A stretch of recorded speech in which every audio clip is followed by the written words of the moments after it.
விஜய் அவர்கள் கைதானா மட்டும்தான் ஒரு பெரிய தாக்கத்தை ஏற்படுத்தும் அப்படின்னீங்க. அதுக்கு விஜய் அவர்களும் தாவேக்காவை தாங்குவாங்களா? தாங்குவாங்களான்னு எனக்கு தெரியாது. தாங்கி தான் ஆகணும்னு நான் சொல்கிறேன். ஏன்னா நீங்கள் வந்திருக்கிறது அரசியல் களத்துக்கு வந்திருக்கீங்க. நீங்கள் ஒரு என்ஜிஓ பாலிடிக்ஸ் செய்யல.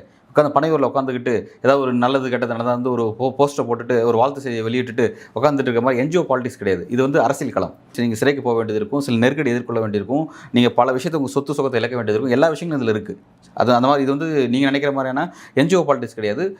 எதிர்ப்பு அரசியல் கொண்ட அரசியல். அதாவது என்ஜிஓவில் தான் வந்து உங்களுக்கு எந்த விதமான எதிர்ப்பு இல்லாமல் ஒன் வே பார்த்த மாதிரி போயிட்டு இருக்கும். பட் இது அப்படி கிடையாது. இது ஆப்போசிட்லேயே வந்துட்டு இருப்பாங்க, நெருக்கடியும் வந்துட்டு இருக்கும். நீங்கள் அதான் எதிர்கொள்கிறது தான் வந்து இந்த அரசியல் களம் அப்படிங்கிறது. இதில் நீங்கள் வந்து இப்படி தான் போயாகணும் அப்படிங்கிறது தான் கடந்த காலத்தில் எல்லா காலகட்டத்திலையும், இது தமிழ்நாட்டில் மட்டும் கிடையாது, உலகம் ஃபுல்லாகவே ஒரு பொலிட்டிக்கல் லீடர் எமர்ஜ் ஆகிறாருன்னா அது இப்படி தான் எதிர்த்து வரணும்.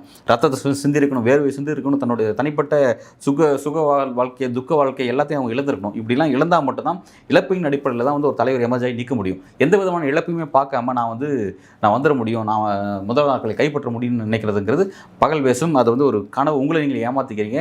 உங்களை நம்பி இருக்கக்கூடிய அந்த கட்சி நிர்வாகிகள், தொண்டர்கள், மக்களையும் நீங்கள் ஏமாத்துறீங்க. பொதுவாக எல்லாத்தையும் ஏமாத்துற மாதிரியான ஒரு இடத்துக்கு தான் போகும்.